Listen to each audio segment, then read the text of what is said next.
Well, I have finished Katahdin and I'm back home in my home in Asheville, North Carolina.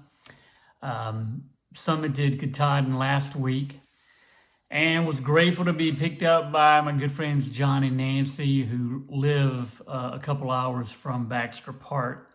And even up there started assimilating back into real life. Had some nice meals with them, including a lobster, and got to play some guitar with some of John's friends. And then John got me back to the airport a couple days later in Bangor, and I made my flight back home. And obviously got to see my wife, and we've even met up with friends several days since last week.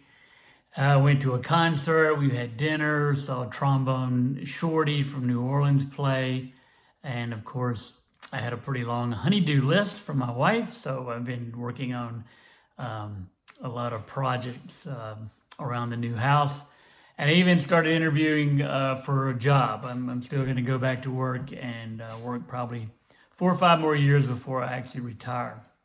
But I thought I would do a little summation here. And I'll start with a few statistics.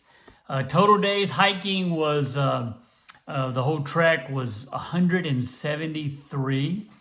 My actual hiking days that I was actually moving north along the trail was 146. When you factor in the snow days way back in the winter, the 0 days, and just having to get off trail 2 or 3 times for family matters. I think I mentioned along the way. I come in at 146 days. And when you factor that out, my average miles per day for those 146 was exactly 15.02. So I was aiming to do about 15 miles a day, was hoping to make that average, and that's exactly what it came out to be. Another stat that I've mentioned before is that about 20 to 25% of the people who attempt a thru-hike actually complete it in a calendar year. So that's kind of widely known.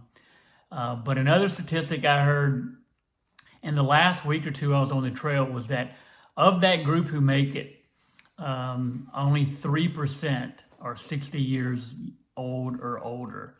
So it kind of throws me in the 3% group. So I felt really good about that. Of the days that I was hiking, the 146 days, 7 of those nights were actually spent with friends along the way in Virginia and up in the West Virginia, Maryland area, and of course in Connecticut when I was staying with Pop-Tart, if you'll recall. Total nights in hostels and inns and a few motels along the way was exactly 50 nights. And then the rest were, like I said, when I was off trail with my family and, taking care of matters like that. A lot of questions I always get is, what was the best hostel, or what was your favorite state, or some of those type things. So I thought I would walk some through those statistics. But for me, the best hostels and inns, believe it or not, high the list was Your Home in the Woods. It was the very first hostel I stayed at. It was in Georgia. I think it was on my 3rd or 4th night, and it was just an incredible experience. They came and picked me up at Neal's Gap. We had dinner. They did the laundry. We had a huge breakfast the following morning. They took us back to the trail as well. It was just an incredible experience on the very first night that I stayed in a hostel. Other ones that come to mind are Stumble Inn in Front Royal, Virginia. Very nice place, very nice breakfast. And Lady Di's Hostel in Damascus, Virginia, which is where I'm at Pop-Tart. And then the Hostel of Maine and the Notch Hostel, both. Those 5 were probably on my top 5 list. Best meals, I would say, would be the breakfast at Mountain Harbor Inn. It's an incredible breakfast. I mean, there's pastries and waffles and eggs and candies and bacon and ham and quiches. The list goes on and on. It's an incredible breakfast. The breakfast at Stumble Inn was fantastic. Lady Di's had a good one, as well as all the meals back at your home in the woods.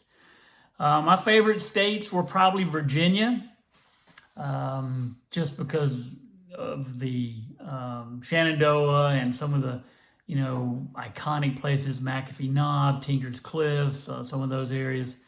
It's just a pretty state in general for me. And the other one, surprising, was Connecticut. Pop-Tart took me around to a lot of the villages there in western Connecticut. I'd never visited that area, and I really, really loved the trails there and some of the sites that he pointed out there. So those were my top two. Toughest areas would have to be New Hampshire, because obviously of the White Mountains, but also Maine, just with the roots and the rocks and the bouldering and a lot of up and downs in Maine. So those are the top two. Pennsylvania probably would be third, just because of the rocks and that second half of that state. It just seems like it goes on forever. With regard to my gear, my Z-Pack duplex tent and my Arc Blast backpack both held up exceptionally well. Nothing tore. I don't have any rips. I didn't have to patch anything up. They did very well. Smaller things like my thermarest didn't have a hole in it. It did fine. The pocket rocket stove, which I've had now for, golly, I guess almost 20 years, it did great. I probably would not use the Enlightened Equipment quilt that I used. I thought that was very drafty. I was cold a lot of nights back in the winter. So if I had that to do over again, I'd probably just take a zip-up sleeping bag. My Brooks Cascadia shoes that I wore the same type the entire time. I had 4 pair, and I got a average about 600 miles out of each pair. So I think they did incredibly well. They're quick drying. There's so much rain and mud, obviously, that it was nice to have something that would dry overnight. My Darn Tough socks were great. I had 2 pair and really just wore one every day, and had one for backup if the other one pair got wet. But both pair held up great. No holes, nothing. My REI trekking poles, I had 2 falls, and they both broke on both of those falls, but I was able to repair them, and they held up the remainder of the trip. So the only thing I would need to replace on those would be the spikes at the bottom. I made it the whole way without having to do that, but that was the only thing that really wore out other than breaking. Best experience for me were probably the hostel owners, the shuttle drivers. They really go out of their way to help AT thru-hikers. I mean, I know it's their business, but they really are genuinely in it, and they have big hearts. And that was probably my best experience. They're just very nice people, very accommodating, and in addition to that, I was lucky to meet several hikers that I got to spend a lot of time with, and hike with. Obviously, Rocket Man from Massachusetts all the way to Katahdin was a great experience. But I also hiked a good bit earlier back in Tennessee and Virginia with Reboot, and also really off and on with Gus from Tennessee all the way to Katahdin. We summited on the same day, so that was a great experience for me.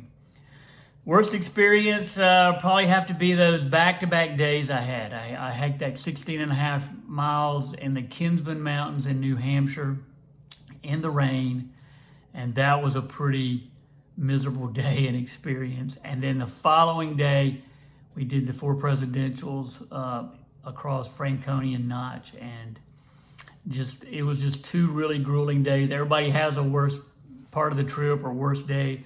Those just happened to be mine.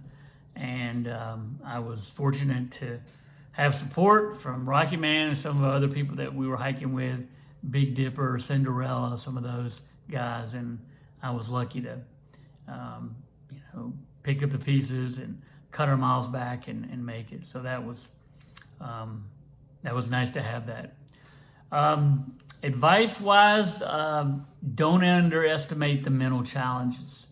I mean, everybody knows that it's a very physical endurance, but it's true. When you get to New Hampshire, even though you're 80% finished with the trail, you've only expended about 20% of the effort. So most of your effort comes in those last 2 states, and I can't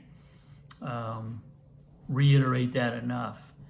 I think my mileage was too high when I should have started cutting back in Vermont, back to that 9 and 10 mile mark and just staying in that range. I just think that really weighed on me and mentally just kind of took a lot of the fun out of it. And obviously I seriously considered quitting on some of those rainy days, but I can't stress that enough, that cutting back some of those miles, maybe taking another extra 0 day just for some time off and just have a fun day. Just sit around, read a book, watch TV, go in and just eat pizza all day, whatever. Just something more fun and entertaining than, hauling a 30-pound pack 5,000 feet in a day. Which brings me to my other point, what would I do different? And I think obviously getting that mileage down, as I just mentioned, would be the first thing. But another big one for me would be I would start later. I toyed with the idea of starting in March during the bubble, but I didn't want to be caught up in, fighting for space in some of the shelters and just the norovirus, some of the other things that's going on when you have that many people congregating in, one area. So I chose to go in late February and be ahead of the bubble, but the cold weather was not fun for me. I didn't do well in that at all. I stayed cold most every night, even though I had tons of cold weather gear and layers and the whole bit. It was just, it was hard. So for me, I think I would wait, not go with the bubble. I would start that first week in April. Let the bubble go ahead of me. Obviously, a lot of those people will drop out and not finish, and then by the time I would have caught up with them, it would be thinned out and pretty diluted at that point. I don't think I'd be struggling to find a shelter or a campsite or whatever. So in addition to that, it'd be warmer weather. I wouldn't have to maybe carry as much cold weather gear, and it'd be a little bit more pleasant at night. So that would be my biggest advice, is cutting those miles and maybe starting a little later. And then lastly, I just want to kind of give a thanks out to a lot of different people. First off, just the hostel owners, the staff, shuttle drivers, even people who stop and pick us up, like we're hitchhiking. There's just a lot of people out there who are very accommodating, and all of the towns, all the communities, all the people that live in those areas, they really do go out of their way to support thru-hikers for the most part. I mean, they know that we're coming into town, we're buying their goods, we're getting our resupplies, and they're benefiting from it. But they genuinely do want us to succeed and, help us out in any way that they could. And I really thank them for all of that. Second, I want to thank all of y'all for watching. I mean, there were people who subscribed and there were people who commented almost every day, and they had nice words to say. They were encouraging. They were supporting. They gave me prayers. They gave me feedback on the history vignettes I was trying to do, but it was very much appreciated. It was almost like I had a connection with a lot of friends that I don't really know, personally, but I felt like I had friends, had my back. And so thanks to all of y'all who were watching every day and commenting and just kind of, plugging away for me. I really appreciate that. Had a lot of friends along the way who helped me as well.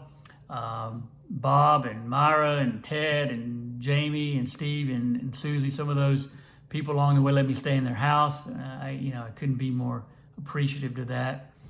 Special thanks to John and Nancy up in Maine, who came all the way over to Baxter Park, picked me up, brought me back, fed me, played guitar, and then got me to the airport back at Bangor. So special thanks to them. And then, of course, very grateful to Pop-Tart. Great friend, got to meet him in Damascus, and he puts me up in Connecticut for 3 nights. Helped me with some slag packing, fed me. Just a joy to be with him and his wife and learn a lot about the area.